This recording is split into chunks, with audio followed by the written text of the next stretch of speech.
live. Oh, yeah, Yeah, there we go. there we go. Good evening, ladies and gentlemen, and everybody from or morning or evening or wherever you are watching this around the globe. Welcome to the latest edition of Mauls, Balls and All. Joining me just now is just the one and only Matt Boland. We have somebody else coming in on board. Dara Weston, I believe, is joining us whenever he's ready, and also Danny Brosnan, and maybe Peter Burke might pop in and out. But anyway, we've got a few things to get through this evening, and before I get to the games of last weekend and the games coming up in this coming weekend, I don't know if you're very familiar with this emerging Ireland tour that's going to go ahead, Matt, in the later part of the year, and just wondering your opinion on whether it should be run. I mean, I would have thought it would be beneficial to run it in conjunction with the actual tour to South Africa. So, what's your ideas on this, or have you? Well, look, I mean, it's very simple. Like any sort of emerging Ireland tour or tour in Ireland A or Wolfhounds or whatever you want to call it is beneficial in the long run, because it's given younger players that haven't broken through into the senior squad yet game time in a proper test match scenario case. So like it can only be a good thing. You know, I would have thought it would have been ran in conjunction with the tour to South Africa, because then they could have all the players there kind of in camp training with each other, and albeit you'll have like the senior squad and the emerging Ireland squad, but at least get them into camp, get them to see what it's like in an international setup in a camp, getting prepared for a big test match like against South Africa. It'd only be good. But look, at the end of it, it's a great idea. It gives younger players that haven't had the game time with the senior squad field time. It can only be a good thing. It's bringing new blood on, young blood on into the Ireland setup. Look, some of them might make it to the senior squad, but they won't have a chance if these things don't happen. So for me, it's a very good decision and a very good thing to do. I mean, I agree with you there, Matt. You know, I would have thought would have been a kind of a logical thing to do. There must be some outlying reason why they haven't run them in conjunction, because, like you said, you know, why not take these boys into an actual squad situation, you know, and get them used to being in a proper, like the proper scene, and I would have thought to be beneficial for them, and to be even beneficial for the guys at the senior squad, you know, the senior team, like, to be surely beneficial to have them someone in the background. And also, like, it's a 2-game tour, so if we were to pick up some serious injuries, you know, you'd have ready-made players there that could maybe step in if needed, you know. But I'm sure they're taking a pretty big squad to South Africa anyway. Yeah, I would imagine so. Like, I think this emerging Ireland thing would have been much better, obviously, going to South Africa. But, well, Dara, what's the crack? Dara. Hey, Matt. Hey, Mike. How's things? Not too bad yourself. Not too bad. So just talking about the emerging Ireland squad, like, so yeah, like I would have thought it'd been better, but obviously it was just a last minute decision. There's Claire now as well. Hi, Derry. The stragglers have joined us. Yeah. But anyway, like it might have been a really short decision to have to turn around for them to go to South Africa with the senior team. So just push it back to the autumn. So I presume that's the reasoning behind it. Have you seen anything, Dara, of this this so-called emerging Ireland team heading to South Africa later on in the year?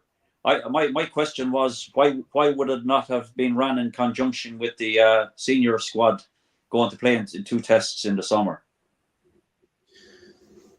Yeah, I mean, the emerging are they're playing the Cheetahs. And I can't remember who the other. Bloemfontein, and they're playing in Bloemfontein. They're playing the Cheetahs. The Pumas and Western Force. So Western Force are Australian, aren't they? Do Western Force still exist at this stage? Clearly, because they're playing. Oh, yeah. They mightn't be in the top league in. But they're in Perth or somewhere, are they? No. Western Force are the Western the Western Pro. I think okay. Are they playing Western Force or are they playing the Western Province? No, the Western Force. Yeah, I have. That's the Australian team that Rob Kearney went to play a season for? That was the one. That was the one. Yeah. But, so it's but South African have a team Western Province, or it's the west coast of South Africa. It's not them. It's okay. It's Western Force, definitely. I mean, it's good insofar as it gives a concentrated. It's purely for the young lads to go and shine. I mean, if if lads go over on the senior tour to South Africa, are they realistically going to get full games in the tests, or are they going to be coming on as subs, or maybe they'll just be doing midweek games? So, I think to have the likes of this, I mean, we got a good few players out the last one. We got Doak, we got McCarthy. Did we get Frawley as well? Frawley might have we definitely got Frawley. Frawley, yeah. So, there's a good few. So I suppose it does have a place insofar as, there's no under-20s World Cup. You do want your young players to be going and to be given a chance to kind of shine and stake their claim on maybe getting into an autumn international squad. Yeah.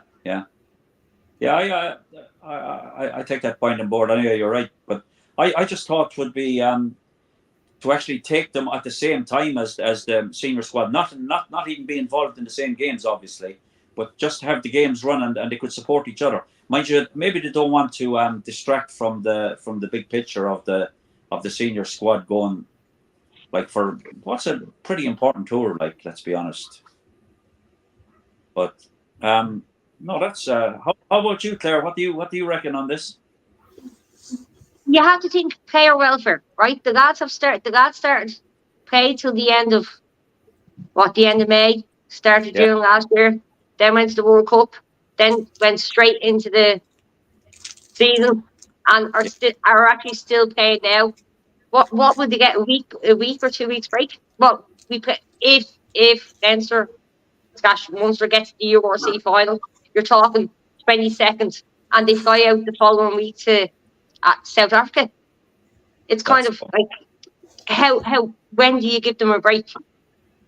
Yeah, that's probably. Unfortunately, these tours are always either at the start of a season or at the end of a season. More often than not, at the end of our season. Yeah. They're always before the championship starts because it's kind of their warm-up games for the championship. So either way. Let's be honest. This season has gone on since. There's no doubt about it. It has gone on, but when else can you do these tours? You have to do it. If you don't do these tours, you don't get Southern Hemisphere experience, and it's something that we've done well against Southern Hemisphere tiers in the past decade nearly, and kind of more so in the last few years we've been dominant nearly, but it still doesn't get us past a quarterfinal in the World Cup. So we still need to be. Sorry, can I interrupt there for a minute? Ian Gilbert says hi from Madrid. Hi, Ian. Hi from Madrid. And Landristown and wherever else the lads are. Well, Kerry, Dublin, Scotland, and Dara, where are you?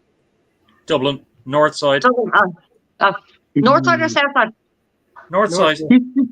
He said north side. He said north side. I didn't hear. It was just like hi from Madrid. Sorry, Matt. That's pretty much all I have to say anyway. So it's. Do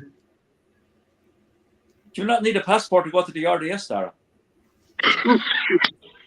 No, technically I was born in Clontarf, so that's kind of like it's on the border. That's still the north side, Derek. It's still the north side, yeah. There was actually photographic evidence of myself and Dara being on the south side without getting arrested. without needing a passport. You see, there's no health dangers to Northsiders going to the South side. It's Oh, so- Southsiders coming to the North side. They have weaker constitutions, and we tend That's to why we have don't go tougher to the North bulls side on the that North often. side. Yes, they get lost. Yeah. They get lost. They get lost coming over your side of the movie. Sorry, Matt. It's a known fact. And their wallets and their mobile phones, they get lost as well. It's a known fact that the two south side places that just happen to be on the north side are Clontarf and Malahide. So. Oh yeah, Touts, darling Touts. Oh no, and Cashmore. Malahide, I tell you, they're County Dublin. Castleknock is give or take because there's a lot of That's enough. there's a lot of dodgy places around Castleknock as well. So Yeah. Probably right. Malahide, you're kind of safe in those areas. It's a bit like cars, isn't it? What you reckon, Danny? They're like what? Good evening, Mr. Broad. He Anyway, hasn't set foot out of Kerry. He has no idea what goes on outside of his farm. He's never been in civilization. Well, probably Thomond is probably the most civilization he's seen. So, Danny, No, did you get elected? Are you Councillor Brosnan now? Yeah, no, you see, I've been to Lansdowne Road, the old Lansdowne Road a few times, so I have seen what Southsiders call civilization. Apparently. Not a big fan of it though, the accents are weird, like, totally. At least you can understand us. I can't understand. Out, darling. Out. okay, yeah. It's sorry, like, I toots did not understand. Sorry. I still try to get used to the lingo, like. You've only just learned how to talk recently. But Anyway. you don't know how to talk. Anyway, stop talking right now. You need to get a culture back, right? Get over it. We're missing Burke. We have to talk a certain amount of shite. Absolutely. Yeah. Ireland tour going to South Africa and not in conjunction like with the senior squad. Yeah. I think they made a bit of an balls that situation, to be honest with you. In two ways. First of all, it would have been ideal to get that younger squad in there, even if they're kind of trained just similar with the senior squad, because no, Burke, I'm not. No, Burke, he is. It's His just voice is actually working, so we're grand. Yeah, no, because I think it would have been great if some of those younger lads were in there with Farrell and a lot of the senior squad. It would have helped them to maybe gain that bit more advantage from players from different provinces to help gain, progress their experience in playing games, not only at provincial level but international level as well. But the timing of the tour, the Emerging Ireland Tour, it's odd because you're taking away a lot of the younger players from the provincial system when they might be needed as well, during those games if there's a few injuries or anything like that. Like this is always it's almost going to run as if it's going to be run side by side with the autumn internationals. So there's going to be players away. Yeah. So that has to be kind of somebody factored in as well. The only thing I don't like is, as good as the Emerging Ireland squad is for giving younger players time, it doesn't solve the problem for me for creating enough depth in the here and now. And if we lost Healy and Kilcoy and Lockman was 50-50 about fit, who's the next three loose sets props? Same with Furlong and Beatham. Furlong and Beatham. Who's our next? Who's our third, fourth, and fifth choice props? For me, it's always been about having the A team or Wolfhounds, whatever you want to call them. That should be the main focus, because you can mix the young lads in there, prepare with a bit of seasoning from a few lads down there with experience, and give them the game time in conjunction with the main squad. Like we saw in November 22. The only disadvantage of that was they had only one game. The A squad should be the fourth to sixth choice players in every position, give or take, and leave them have 3 games And Lee Farrell then can say, right, here's my running order. Here's my top three in every position. Here's the remainder. At least then they're getting the time to familiarize themselves with the system and everything else, and either go up or down the rankings according to whoever head coaches. So for me, it's Emerging Ireland is a great idea in paper. The timing of the tour is bad, and that's about it, really. But Okay. Gareth, what do you have to do? Thanks everybody for those all the comments. Right, we're going to move on to something else. There's been a bit of hoo-ha on the board for the last few days. Number one, DLND has come out with claims that like Andy Farrell doesn't have. He can't motivate the Irish team because he's English, basically.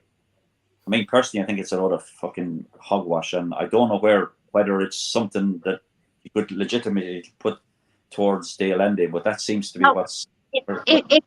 It's the South Africans looking to turn the Irish off their game because they're touring down there.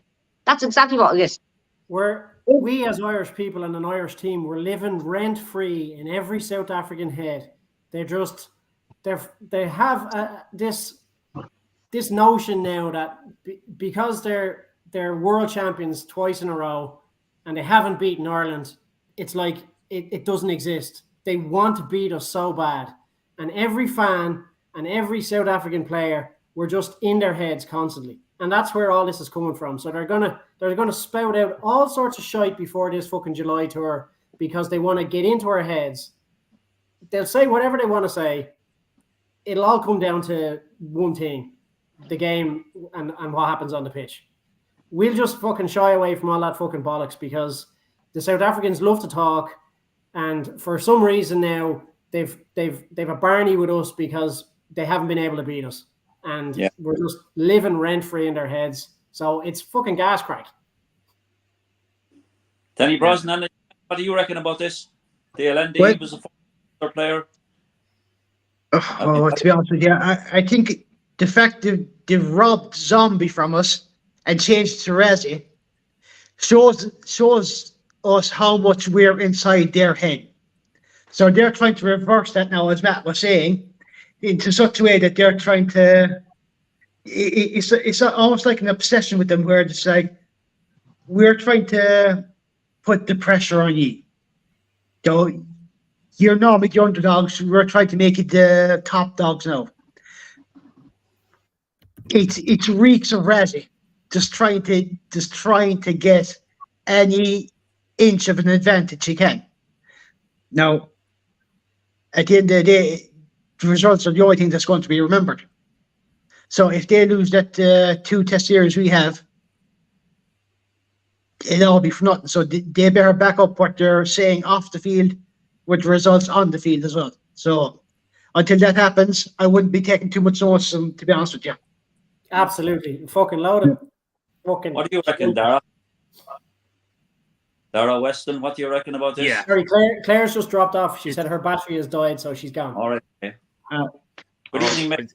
I thought she called Brosnan's broadband. Yeah, no, as the lads have said, it's the South Africans. They're just anything they can do to wind us up. I think they're a bit scared. I saw an ad today, and it was advertising tours around the matches, and it was on Instagram, and one of the comments was, explore the home of Josh van der Fleer. And it's like, he's fucking, his parents are Dutch, or his dad's Dutch. The same as most of the South African players, Joos van der Westhuizen and all those players. Their ancestors were Dutch as well. But he was born in Wicklow. They'll cling on to Anton they possibly can. Exactly. It's just pure bollocksology. The other thing is, why is it only 2 tests? Because that leaves a draw open. I think it's kind of safeguarding the South Africans, to tell you the truth, because if it's a 1-1, they haven't lost a series. Yeah, exactly. They'll take that as a moral victory, or they'll say, "Oh, we won the game Yeah, But they whatever. have their excuse books. They have their excuse books out, ready to Ah, hand. They blame the ref, blame the it's players. full They to the absolutely, fucking brim of Yeah. Razzie Erasmuses. yeah. And they've inside also games. they've also ensured that one of the tests happens to be in the Lotus First Field in Pretoria Victoria. at fucking about 10,000 feet above sea level.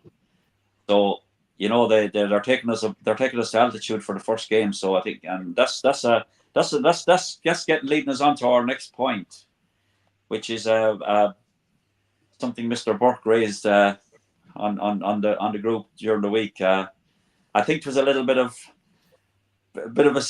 a mission into the into Mr. Burke's psyche. You know, he's asked the question: is it fair that other teams should be forced to go and play at altitude and when they go to play in South Africa, or should the Bulls be forced to or play at a different venue? You know, at sea level, just give. It is to be fair a massive advantage, or it's a massive disadvantage to teams to try and acclimatise to, because it's a lot worse than most people think. Now, Munster seem to have grasped it a little bit better than most, but it's rare, you know. And the Bulls, that's the only game they've lost in their home stadium like this season, so they have an undoubted advantage. But I don't know, what do you think about this, Dara?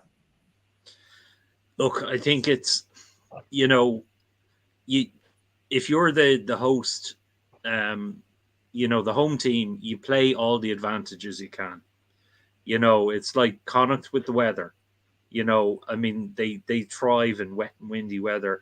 I used to be big into watching the Tour de France when I was young. And I remember you'd see the Colombians and lads like that who basically had to cycle up and down mountains every day. And they'd just go off flying in the mountain stages in the Tour de France because their lungs were actually physically bigger than some of the other riders' lungs, just because there was less oxygen at the altitude. I mean, if altitude was the only key deciding factor, then sure, the Nepalese would have a world championship winning rugby team. But look, it's unfortunately, it's we've got the ground. It's at altitude. It'll have an impact. I mean, in this day and age, from what I was reading, they're flying in and flying out. They're flying in just for the match. They're not going in to acclimatize to the altitude because they reckon they need like 10 days for that. So it's basically down to strength and conditioning of the players. Now, okay, the effort they'll be putting out is probably maybe 1.5 times the normal effort they'll be putting out. But you're kind of like, professional players should be capable of doing that or pushing themselves, because that's their job. So I think, look, it is an advantage that the Bulls have. And look, unfortunately, because we're playing, because we're not playing against European teams anymore, and we're playing against other continents, African teams as well, we've got to get used to the landscapes in different continents. So, but I don't know. Nienbar might have been turning down. He might get them to turn down the amount of oxygen on the flights on the way over or something. Or he could have these oxygen chambers or something. You never know. Never know what they could be doing. Okay. What do you reckon, Danny? Like Dara said, every home team will take every advantage they can when they're playing at home. Bulls are doing it. South Africa are going to do it. The only thing I would say is, since I'd say every Irish province has been there at some stage in the last couple of years, most of the players will be familiar enough with what it's like to play there at Loftus. So they're going to have an idea of what's going to be happening. Farrell will probably know that from hearing about the players, how they manage to cope with the different situations. So he'll probably tailor his game plan around that. Same with Nienbar. He's had enough experience there as well. He'll probably know how to deal with certain situations, like kicking to corners. making the Bulls expend more energy than Leinster. So it's about how you manage the game as an away team intelligently enough and try to turn the home team's advantage into an equal advantage if possible. But no matter what team you're playing, though sometimes I know Munster like to use Musgrave Park for a couple of games here and there, smaller games, but it's still an advantage to them because though it's a small stadium, it's can be a lot more open and everything like that. And same with Thomond Park with the two ends, but every team's going to take advantage of what they can. So it's not. It's. I can see the point, but it doesn't really weigh much with me, to be honest with you. So I've got a comment there I'll read before I go to you, Matt. Rain, wind, etc. has no effect on the lungs or oxygen deprivation, whereas altitude does, which is fair. Peter Burke, actually. So he's the first point in the first place.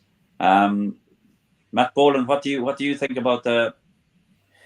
Yeah, look, following on from what the lads have said, but this is not new news to the lads. Like they know the deal down there, and they know that they were more than likely going to be playing at altitude because, like as the lads have said previous, any home team will put out whatever advantage they can possibly do. And if you look at it the other way around, if they were coming to us and we had something like that, we'd absolutely do the same thing. So, I mean, it's nothing that any team wouldn't do.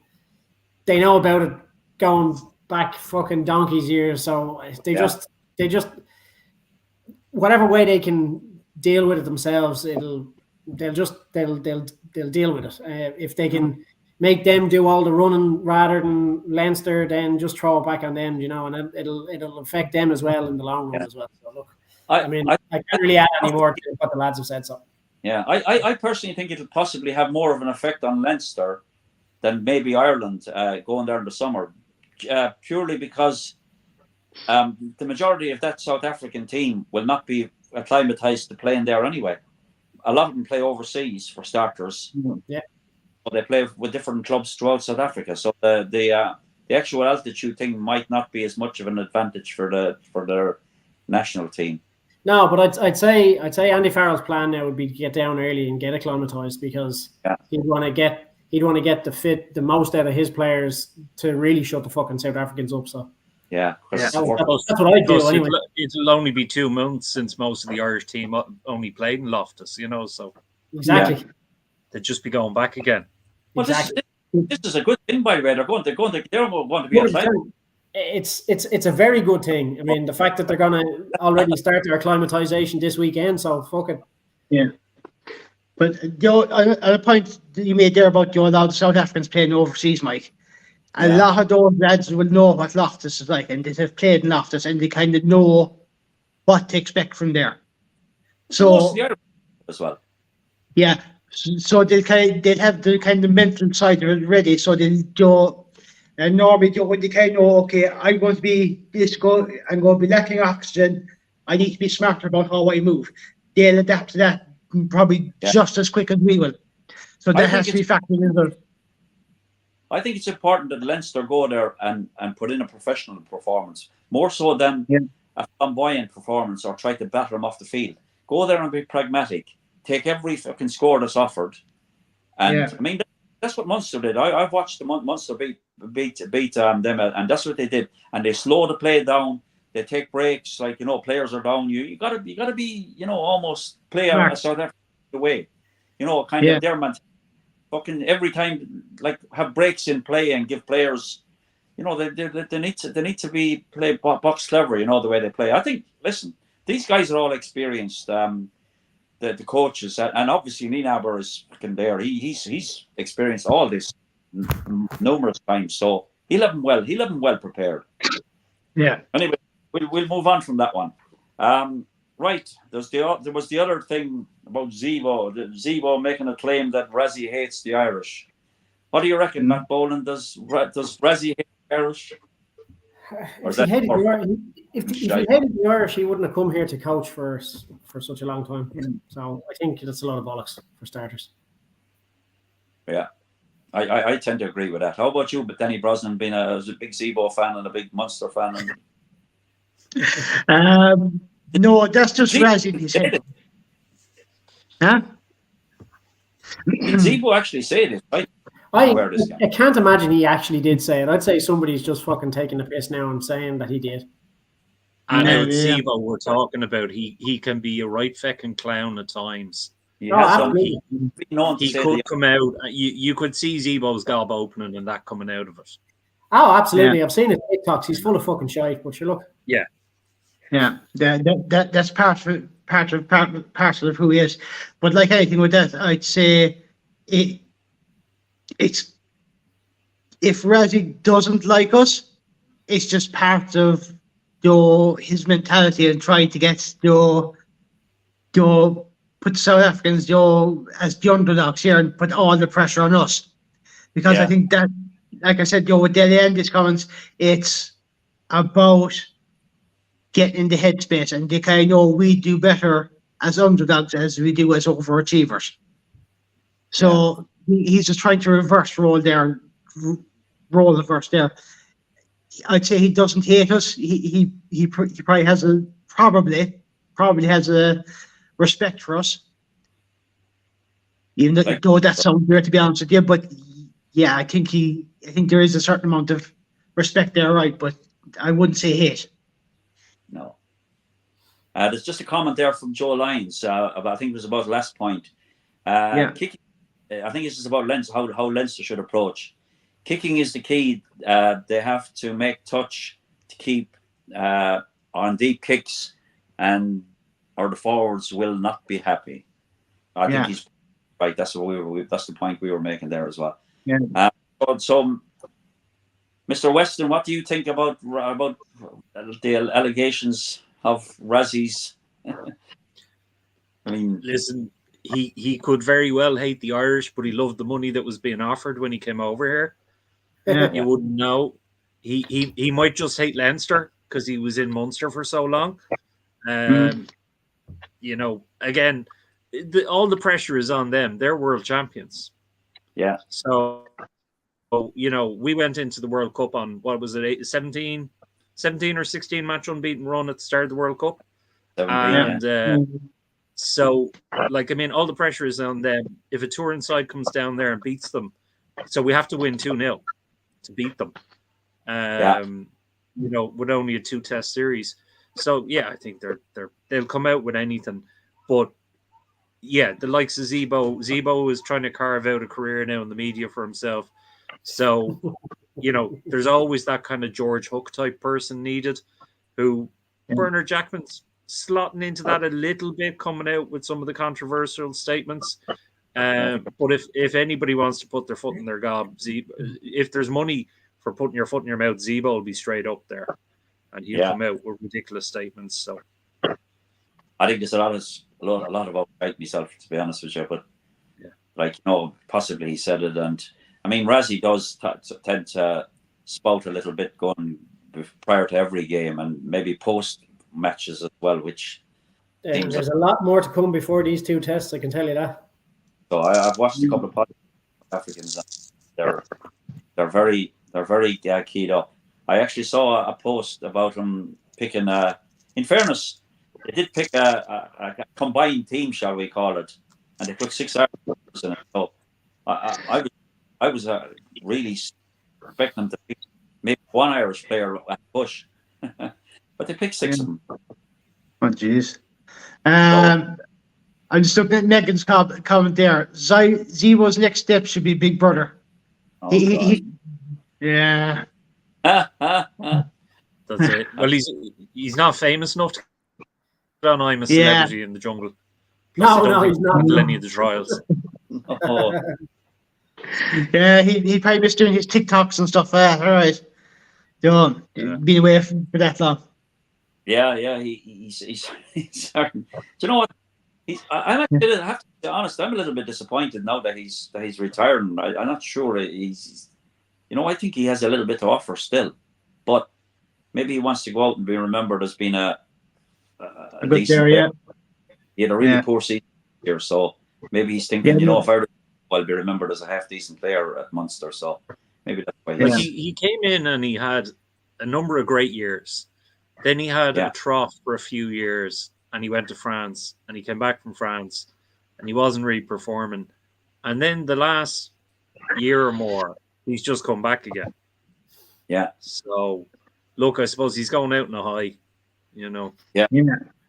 Sure, it was same with CG Stander a few years when he retired. He said he wanted to go out in the high, and he did. Yeah. So I think he did. Peter I Burke don't wants know to be what in he thought today. He'd suit Stick fucking Finn Russell down there with the three of them too. That'd be fucking class now. That'd be class viewing. That would. I don't know Peter what Burke. Peter Burke has just said he'd suit Love Island, so Yeah. No, I love New Ireland. I love me Island. Yeah. Oh, And we'll have Peter Burke and fucking Finn Russell down there too. yeah. And Stuart Hogg. And Stuart Hogg, yeah. That'd be some Yeah. fucking quartet. The Fab Four. Yeah. I'm not sure if they could fit all their egos into one group, into one room, you know. Well, if they you're might have to sending hold people their to Love Island, you have to send Conor Murray as well. Yeah, exactly. And Megan Augusta just said, from a Love Island fan, here I agree with you. Well, I can't say anything about Love Island. I don't know what it is. I've heard I of it. wouldn't watch that shite if you fucking paid me. It's some reality TV bollocks. That's all it is. I wouldn't watch any one of them. Not going to encourage me to watch it. Not a fucking chance. Right, lads. Moving on.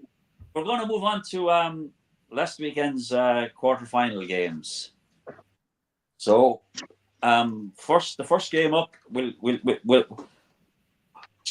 the first game played. So that was Munster 23, Osprey 7.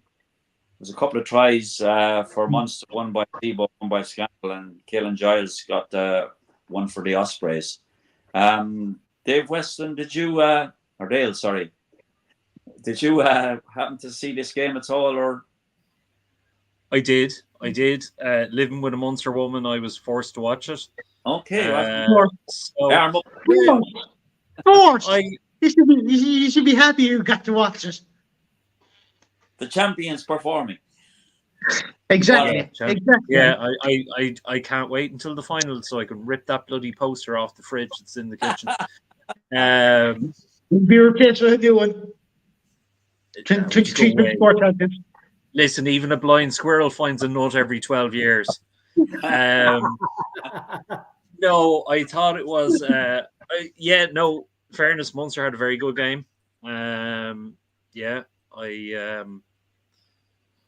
Hats off to them. It was an impressive match.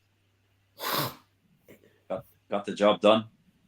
That's as much praise as I'm willing to give a Munster team. You're a Munster man. Did you happen to see the game or? Yeah, I did see most of the game. Right, I was kind of half watching bits and pieces. What is expected? Apparently, my nickname is Trigger because I've called Dara Dave. And then you corrected yourself and called me Dale. Yeah. Jesus Christ, did I call you Dale as well? Listen, he's up, Trigger.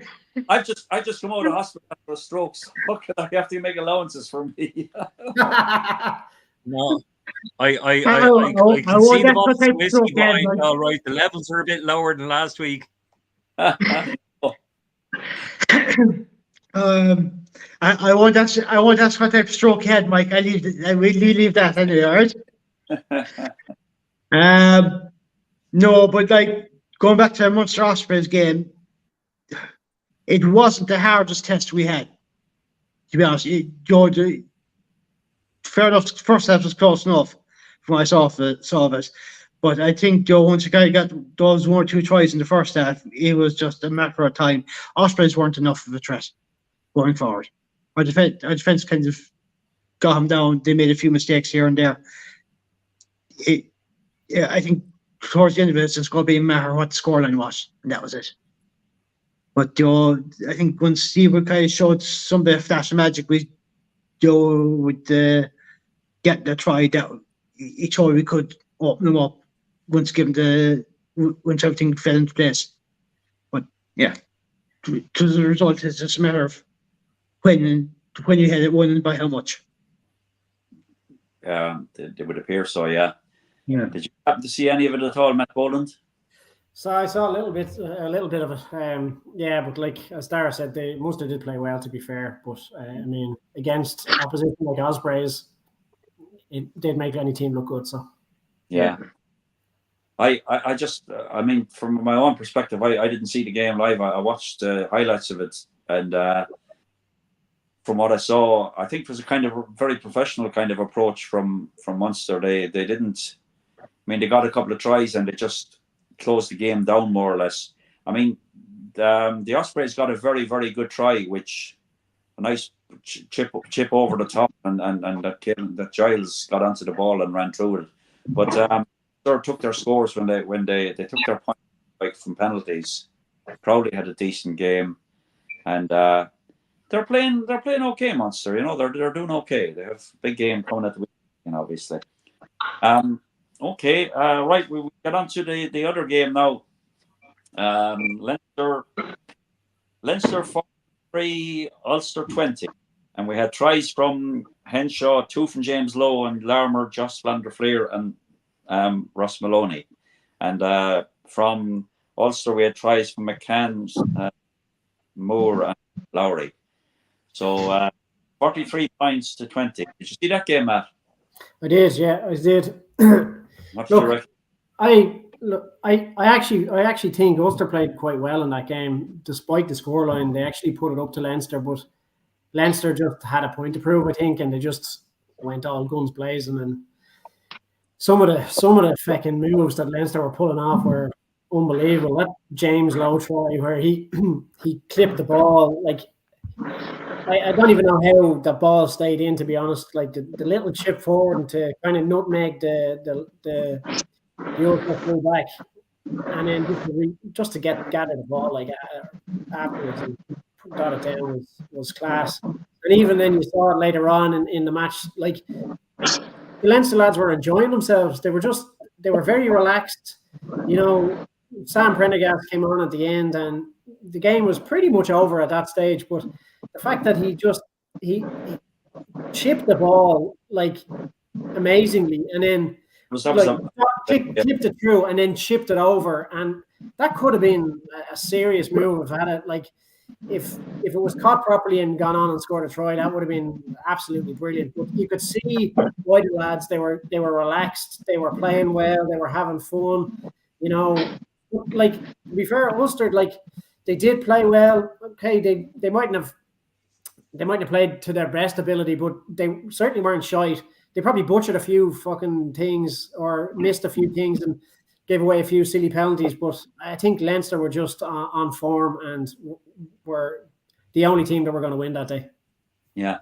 It's just a comment there from Joe Lyons before I get on to you, Dale, or Dara. I keep calling Dale. Can you change your name to Dale so I won't be getting confused? Sorry. Listen. Joe Dave, Lyons, Dale, Dara, whatever the fuck your name is. right. Joe Lyons reckons thought Leinster scored at the right time and Ulster butchered at the wrong time. If for some times scored by Leinster, and the game could have been a lot different. So perhaps that could have been the case. I didn't see the game to that, so I can't make any kind of judgment on it at all. I did see the scores, however. So Dara, you I take it you were at this game, were you?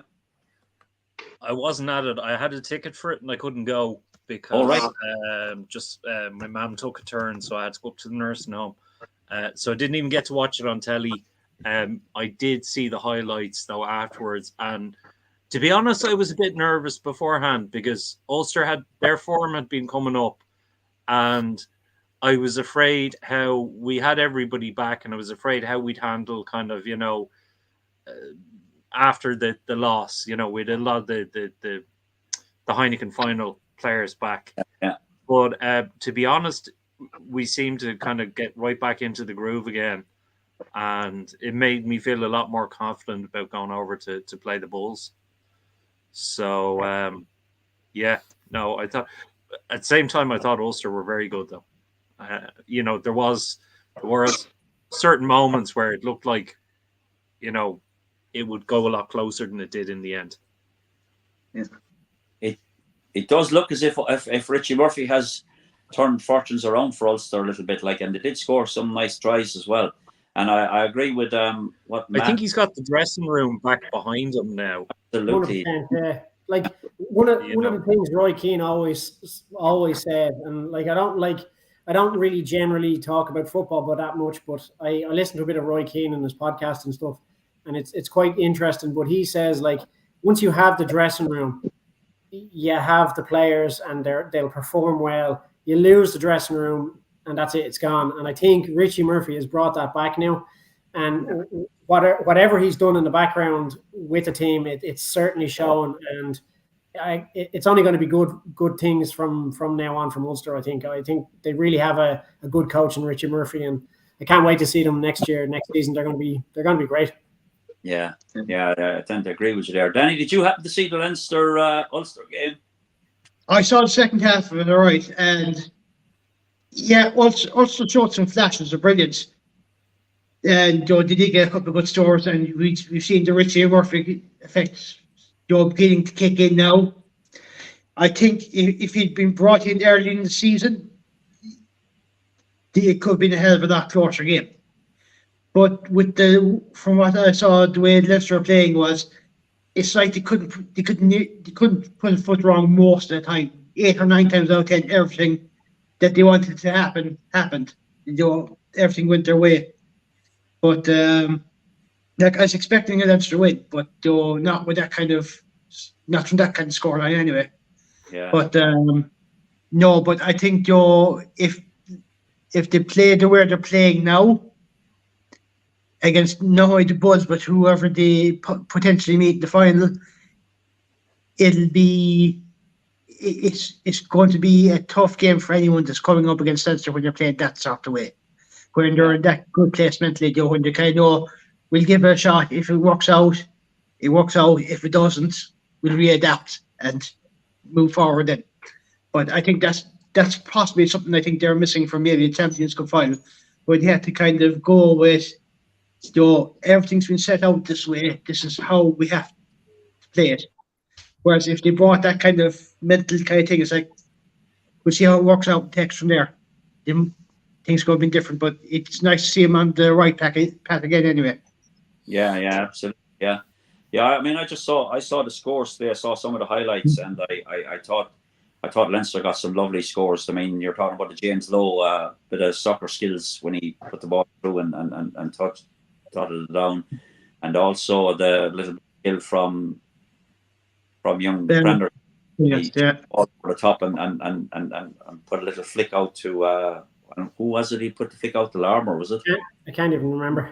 It was it was a lovely piece of skill, footballing skills, and I genuinely believe that boy is the future, and he's the present for me as well. They can't be waiting for fucking a couple of seasons or any of that. He needs to be going into that team right now and doing his business, because he has the ability, and if he's good enough, he's old enough.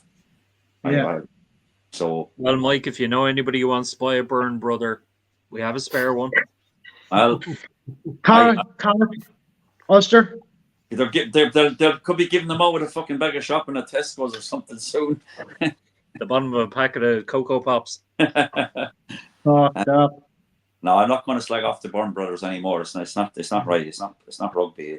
I'm ashamed of myself for the way I've behaved on that subject. So, and actually, I gave out to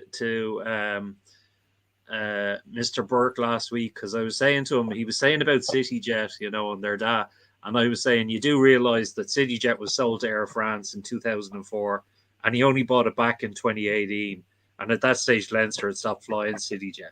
So. Yeah. But anyway. But did anybody happen to see either of the other two games at the weekend? No. No. Unfortunately, the Benetton match was a cracker. Yeah. I obviously didn't see any games, but I was just wondering, in virtue of the fact that both of the teams are going to be involved against the Irish provinces this coming weekend, maybe we should have had an interest in them, but I didn't happen to see any of them. But I know that the Bulls obviously came out on top against Benetton, and it looked like Benetton gave them a game for the most. So that was in South Africa. So that should give great heart to Leinster going there this weekend. What's there with LeBock anyway? He missed the rake kicks, didn't he? I saw comments coming through when I was watching the comments, but I didn't happen to see That's it. because he's shite. Would that? I'll tell you one thing, by the way. That South Africa I was watching. They were maintaining Libok. Libok should be like they were picking the team. You know what I was saying. And in fairness, they picked Crowley as the fly half, right? Yeah. And they said if Libok could kick like they were comparing to Finn Russell now. So Mr. Burke is going to love this one. They were comparing to Finn Russell and saying he'd actually be better than Finn Russell could kick as good as him. So that's it. But Burke's friend has a stinker at Real Lubbock, I think, had a stinker. Yeah. Oh yeah, that's fun. So Gregor, I think you're right on that one. By all accounts, I didn't see it. And then there was Glasgow versus who did they play again? They played.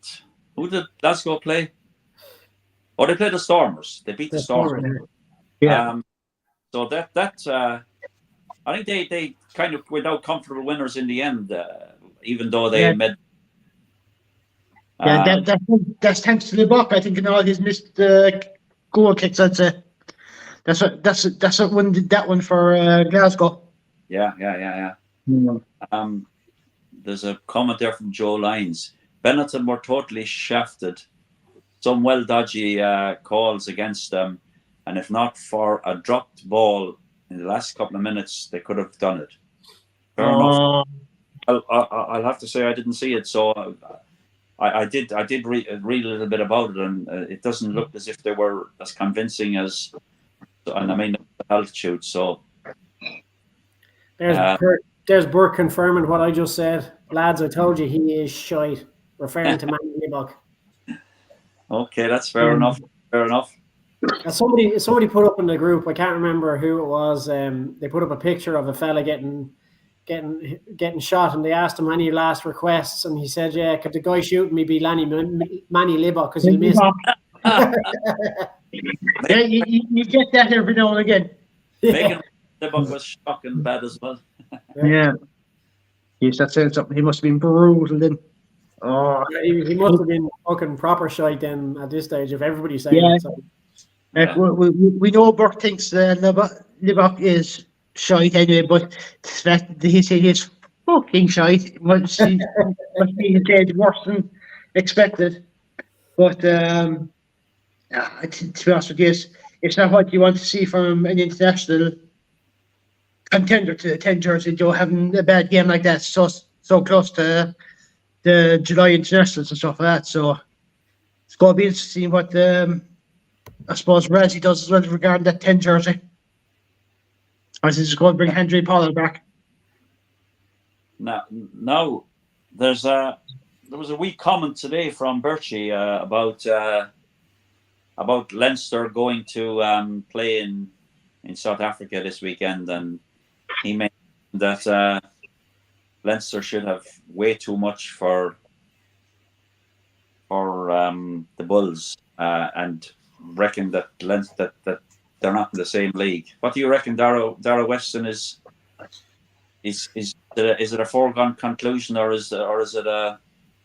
would it be better off to go there and give them the respect they're due and do a professional job? Yeah, I think you never give the opposition ammunition ahead of the match. And look, you know, Bernard Jackman's been paid to write, and so you know he's a good analyst and pundit, but you know you have to come up with the odd headline and stuff like that. So you know, the Bulls are a good team, and they have a good home advantage in altitude. So, I would never describe it as being an easy game, or I'd never be overconfident going given the opposition and the location. So, I think he's been a little bit over optimistic there. I would be in full agreement with that, Dara, because disrespecting the opposition before any game is a bit of a foolhardy kind of an approach, And I have absolutely no doubt about that. Leinster will not go there this weekend and do anything other than a professional job and go in with the absolute total respect to the Bulls. But I would personally expect Leinster to do the job. And I mean, I think the bookies have made Leinster a 6 point winners, so they're never too far wrong, I don't think. What do you reckon, Brosnan? Did you agree with Bernard Jackman on this matter, that it's only a matter of turning up and not? To be fair, he never said it was a matter of turning up. He said that Leinster are a lot better side than the Bulls. I don't disagree with him on that point. I think they are a better side. However, you do have to take the difference into account. Yeah, he could have worded it a little bit better, because I think, was it 2 seasons ago? I think it was Van Graham's last ever match one of his last matches for Munster, and we were facing Leinster, and the two teams on paper, excuse me, it looked like Munster were going to run away with the win. Because on paper, Munster were the far stronger side, and this, I think, was coming up to the first Champions Cup final against La Rochelle, which would mean about 22, I suppose. And we got beat off the field convincingly by basically a second, third string, and maybe a couple of first team players for Leinster. We got beat off the field convincingly as well. So even though Leinster are looking like the better team on paper and they have the potential to beat the Bulls, I wouldn't be counting my chickens just yet. So I think he could have worded it in such a way that, as an overall squad, Leinster have the better overall squad and they have the potential to beat the Bulls. If you put it that way, he'd have been right. But I think he's just kind of jumping the gun a wee little bit there now, because, like, as I said, potential and actual results, different things. So, I mean, I can see Leinster edging it, but I think it'll be a closer game than expected, from what he's making out, at least, anyway. Yeah. Agree with you there, Danny. Yeah. Jesus, Danny, you were lined up there to say they're bulls, not bullocks. I was sure you were going to use that phrase. I was mentally correcting myself first. It's bulls, not bullocks. No heifers, anyway. No heifers. Heifers. No, that's the women's team, I think. I could be wrong. Don't you even fucking go there. Get yourself a butter saying things like that. That's my media career over anyway. Yellow card. Yeah, see that. Mr. Boland, what do you reckon about about Bernard Jackman's comment about? Yeah, look, he's just looking for a fucking headline. I mean, in this day and age, any rugby team is not going to go to any other team away, home, or whatever, and not take them seriously. You know, you go into a match and thinking to yourself, this is a foregone conclusion, all we have to do is turn up. That's be the rock you perish on, and we've seen it many a times. So Leinster know what's at stake here. Do you know what I mean? They will go and they will have full respect for the Bulls. You know, they'll know the Bulls will want to fucking do one over on Leinster. You know, they'll be prepared for that. They'll have done their homework. You know, but like you said, I think the bookies are probably right. It'll be a one-score game, within a one-score game anyway. I feel if Leinster do play well, it could be maybe a two-score game, but I wouldn't think it any more than that. In terms of teams, yes, I mean he is probably right that Leinster do probably have an overall better pool of players to choose from, and probably have a better team, etc. But again, you don't want to be shooting yourself in the foot by saying stupid things like it's a foregone conclusion that we're going to win. Like that's just madness. And I think he's just saying that to get his name in the paper and get a headline and get some fucking shit stirred and that type of thing. But Leinster, they're professional at the end of the day. They'll go down, they'll treat them with respect, and they'll go out and do the job like it's any other team. Tis almost. If you notice, Bernard Jackman's claims have gotten bigger and bigger since Burke became an accredited journalist. So it's like they're trying to out-spoof each other. That's the Burke effect. That's the Burke effect. One goes to Tenerife, the other goes to 11 Reef. If I'm sure we all remember a comment prior to Ireland playing at Twickenham back in March by a certain Jamie Heaslip, and claiming that England would need to go down to 14 or maybe 13 players to have a chance. That didn't fucking end well for us, did it? So absolutely not. I think he's just a fucking donkey these days. He should just keep his opinions to himself. Although, in fairness, was it Jamie George who lost his mum the week before or something? Yeah. And in fairness, apparently that was a massive.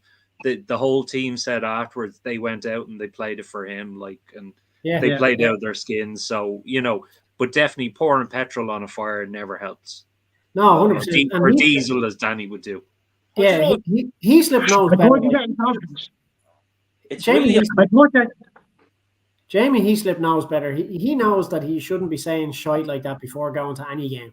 And you think that, given the years that he played for Ireland and for Leinster and what he has achieved on and off the field with Leinster and Ireland, that he'd know better not to say something fucking that stupid, because he'd seen it before when England had printed their Grand Slam T-shirts fucking years ago and they came to Dublin and we fucking hockeyed them. Do you know what I mean? Yeah. So he inevitably put the coffin in, or the nails in the coffin for Ireland by saying that. So he should take a little look at himself and maybe have a little think before he opens his gob again. But I think the other thing with that now is a lot of journalists are coming out now and they're trying to do that shock media, kind of headline and stuff. It's becoming a thing where they say something shocking just for the sake of getting publicity and get noticed, and that's it. And that's what it is. If you open your mouth to such fucking shite, prepare to get it all back, because that's again, he got a load of fucking lashback on the media and social media and all that sort of stuff. Yeah. So if you're going to put yourself out there with bold statements, prepare yourself for what's going to come back at you, because inevitably it will come back. Well, the realism, lads, is that it can only go one way, because Ireland were expected to beat England in that game, and if nobody would have been surprised. However, see, when you make a statement like that, and it can only go horribly wrong, because you're not going to get credit for making a statement like that. Look, exactly. And making statements like that actually puts more pressure on teams. Do you know what I mean? So they were going there after fucking Heaslip said. I'd say every one of them fucking rolled their eyes to the sky when they heard him saying that, because they were like, Jesus Christ, that's just mounted the pressure on us now, Yeah. It didn't need to be done. It just didn't need to be said. But as Peter Burke has said down there, Heaslip was a great rugby player, but unfortunately he's a shite fucking pundit, and I couldn't agree more.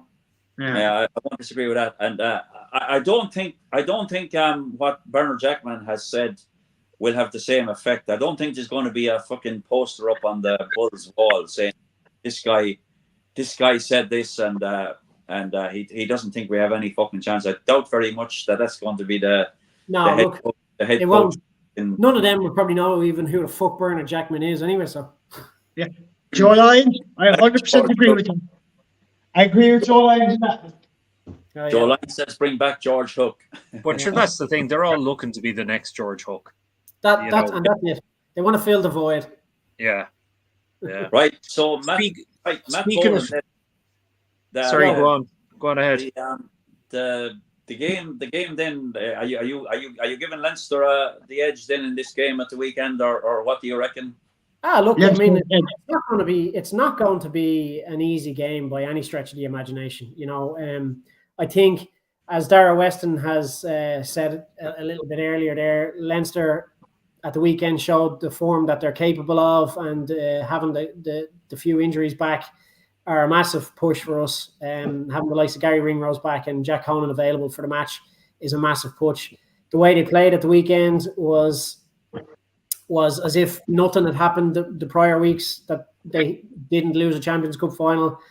It's all water under the bridge. They've just concentrated now, and I think they've swept back to playing rugby and winning games. So I think they're going to edge it. It'll be a very tough game. No doubt about it. It's a hard place to go. It's a hard place to play, and the Bulls will be up for this game. But I think Leinster will do it. It won't be a fucking whitewash, that's for sure. It'll be one or two not points, one or two scores in it, maybe 7 or 8 points. I think so. Yeah. Do you think Ringrose is going to figure? I don't know. The fact that he's available, who knows? Like, given the way he played in the Six Nations and prior to the Six Nations, he was very good. He's that type of player that will come back after an injury, a bit like Johnny Sexton, and just perform the way he was prior. Do you know what I mean? So again, look, I'm not picking the squad. It'll be up to Leo, to decide whether he's ready or not. I definitely think he might feature. He could be in the starting squad, maybe not starting, but he could be on the bench, so he might feature. Okay. There's another picture or another comment there from Ruckus. I think that's from Mr. Burke. Hook's best quote: Ed Jones will do as much for Japan as the atomic bomb. Oh my God. But to be fair, that's not actually Peter's fucking line now. That's George. Oh, is that actually George Hook? Yeah, he did say that. Oh my God. Yeah. Danny Brosnan. Yeah. Do you reckon? What do you reckon this game? Leinster versus Bulls versus Leinster. When we're looking for a winner here, or I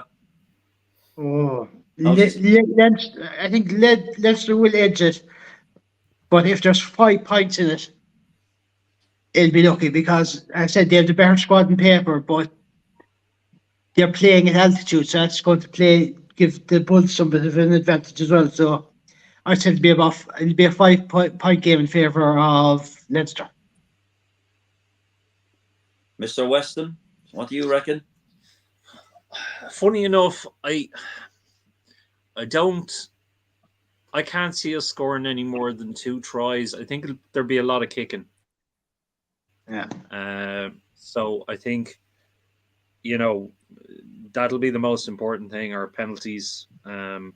I'd say it'll be close. I'd say there'll only be a score or 2 in it. And whether Ringrose features, I don't know. Ringrose might be being penalised because of all the backlash against the co-captain. So if he doesn't pick him, then there's only one captain. No, I'd say he'll probably feature on the bench. You would hope, anyway. Renza is out for the Bulls, and so is Kenan Moody. Or they're not there. Neither of them are going to play.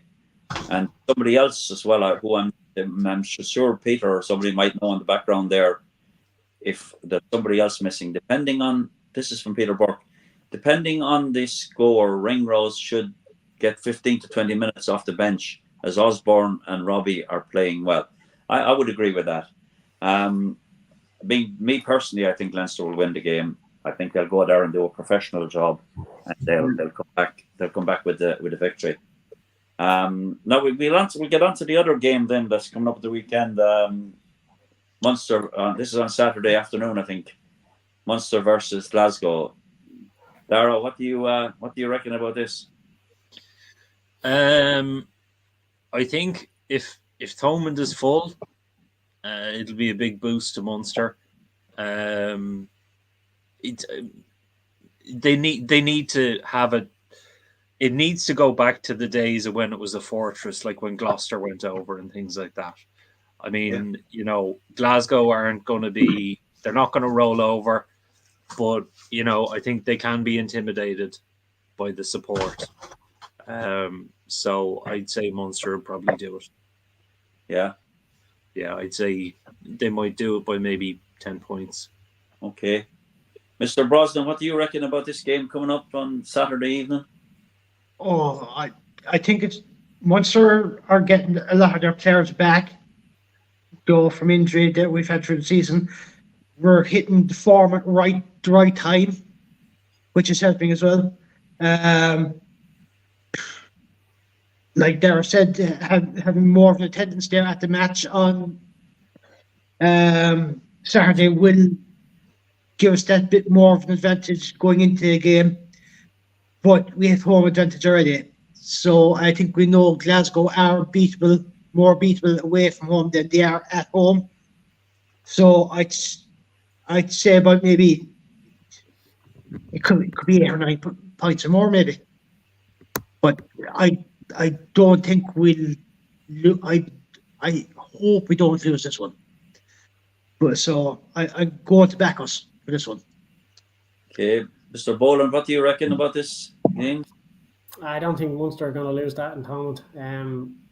Yeah, Glasgow showed a bit of form, but they wouldn't be up to the standard of Munster in Thomond Park anyway. That's for fucking sure. I'd be shocked if Glasgow did a job in Thomond Park. So I'd be going maybe 12 or 13 point win to fucking Munster. I mean, personally, I'm not sure it's going to be as big a margin as that, but Glasgow are a funny side. They're very capable. They have very capable backs, but they tend to depend quite a bit on their maul, which is a bit strange, a bit of a strange way for them to play. I mean, they played in Cork just Christmas time or something around that time anyway, and I think the score was 40 points to 29 or something like that. And He scored 4 more tries, wasn't it? Glasgow scored 5 tries from 5 mauls. Yeah, now, I remember that game. And they now Munster obviously dealt with that. They were being looked at as a fucking team that couldn't defend them all at that junction. But they seem to have ironed out that, and they've become a decent defensive unit over the course of the last. Like, they've lost the game, in fact, since they've won every game since the first of the month, or the 1st of January, and 10 games in a row. But they will give. I would think they will give Glasgow the respect that they're due. There's going to be a bit of fire in this game, by the way. There's a bit of a niggle between, has done for the last 7 or 8 years, between Munster and Glasgow, and it'll be I think it's going to be a proper feisty affair. And there might be cards in the game, I think Glasgow are hurting as well from Munster beating them last year in Scotstoun, in the semi-final or the quarter-final, and so I think they'll have something to prove. And also, Glasgow actually the last time out at Thomond Park. Last time they played at Thomond Park, so. There's a lot to be played for. I mean, I believe there's going to be a close. Come on, get off that fence there now and give us a prediction. For fuck's sake! I think Munster. We're an hour and 14 minutes in here, and you're fucking waffling on that fence. Come on, fuck, will you, Mike? I think Munster the game. The winner has to take Reedy. So, are you going to be staying in Scotland, or are you coming back to Munster? Which is it? I'd go back to Munster in the fucking morning. I'll tell you that. I would. I'm happy here, but I wouldn't have any problem living in Munster again. I think Munster will win the game by a score. Right. And I hope it's. And Mark, if that's a prediction and Munster lose, you're in for it, right? Yeah, it's your fucking fault. Shut up, Mark. Yeah, you're fucking fault, Mark. Now, if that qualifies as a prediction, all right? That doesn't qualify as a prediction. You don't hear it coming out of his word. He's only typing it, so. No. Yeah, And it's Burke. You know how Burke and predictions go. It doesn't matter if it's written or verbal. We know how they go. Munster by 20 then. Now you're fucked. Fuck's sake. That's us That's fucked. a fucking Bentext. Oh, Jesus, bastard. Danny, maybe you should break that Kerry tradition and actually go to a semi-final rather than waiting for the final. Go and get a semi-final. That's Jill Grennan and the Mayo's people's jobs, all right? That's the only thing they're happy at when you get a semi. Yeah, when you win a semi, that's about it. That's the Right, lads, highlight of the year. I'm gonna have to shoot off, so if Right, you're not lads. wrapping up, I'll head on. On that note, Yes. listen, thanks to Matt and thanks to Dara and thanks to Danny for taking part and thanks to everybody for tuning in and for all your comments. And sorry you What didn't about Dave and Dale? and, Dave, Dale, Dara, whatever the fuck your name is. Right, lad. he's actually a triplet. He's got I was wrong. Listen, guys, thanks ever so much and Cheers, Mike. Fair play to you. here Until next time, lads. and enjoy Take care. the game, guys. Bye bye. Come on. See you, Dara. Bye bye.